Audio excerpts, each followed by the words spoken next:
All right, guys. Dreadnock's back today with another review, and I thought we'd look at some 3 3/4 inch figures this time. I haven't done one of these in a while, so we'll do a 2-for-1 on Captain Phasma here, and then Kylo Ren from the upcoming Star Wars Force Awakens movie.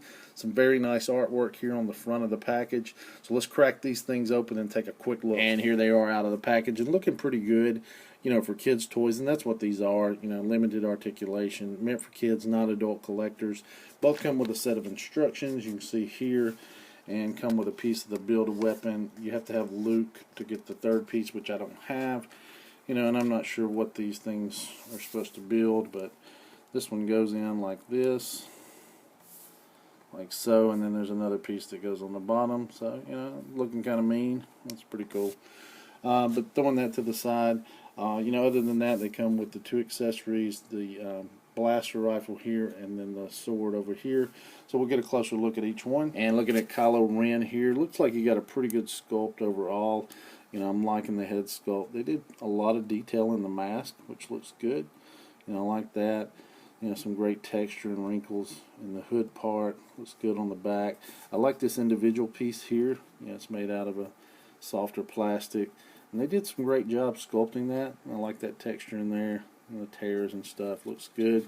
Texture goes through on the front of the robe, through the legs, and some detail with it coming around the feet. Nice looking on the belt, paint app there, and then on the mask. And it's got the ribs on the arms like we've seen. So it looks good. Just 5 points of articulation. The arms move around. This one's, of course, hindered by the robe. It does have a rotation at the head, and no real pivot or anything, just rotates around. But the hood does rotate with it, which is cool. And then the legs are funky. The leg is actually molded in there. But it's actually the robe piece that moves, So, it's a kid's toy, so, but it works. Then a closer look at the lightsaber here. Did some great job sculpting that. It's got the energy detail in there. Good job on the hilt. And it fits in very well. He holds it firmly there. So we'll look at Captain Phasma next. And looking at the sculpt here, you can see pretty much the same amount of detail. They did a good job. I like the sculpting they do on these figures. It's the limited articulation that's the issue. One thing I really like here is this paint app here on the chest piece.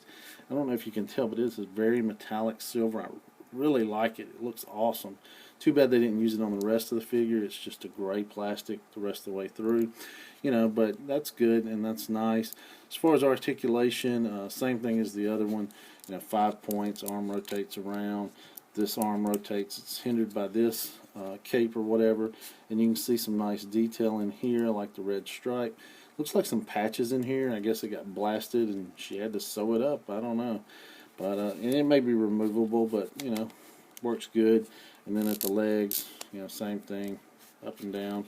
Head on this one rotates around, but it actually does have a little bit of pivot in there, so you can kind of get some head tilt. So that's kind of cool. Blaster rifle, it's kind of got a goldish gray look to it, and it's bent from packaging. There's a few paint apps on it, so it's not bad. And holds it pretty well, and it's pretty firm in there.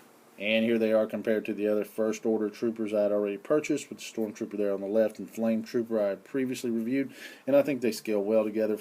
Phasma, of course, being the tallest one of the bunch, and she should be from what we've seen, and Ren being a close second there with the troopers falling in shorter. So, I think they look good together. Great sculpting, great paint work, especially for kids' toys, limited articulation, which makes them not for adult collectors. But overall, at the price point, I got to say they're a buy. If you're looking for 3 3/4 inch until Black Series, comes out, they're fine for what they are. So, overall, I'm very pleased with them. So that wraps up my review. I hope you guys enjoyed it. If so, give me a thumbs up. Please subscribe. Still trying to build an audience. Facebook, Twitter, and Toy Art links in the description below. You guys have a great one, and we'll see you soon.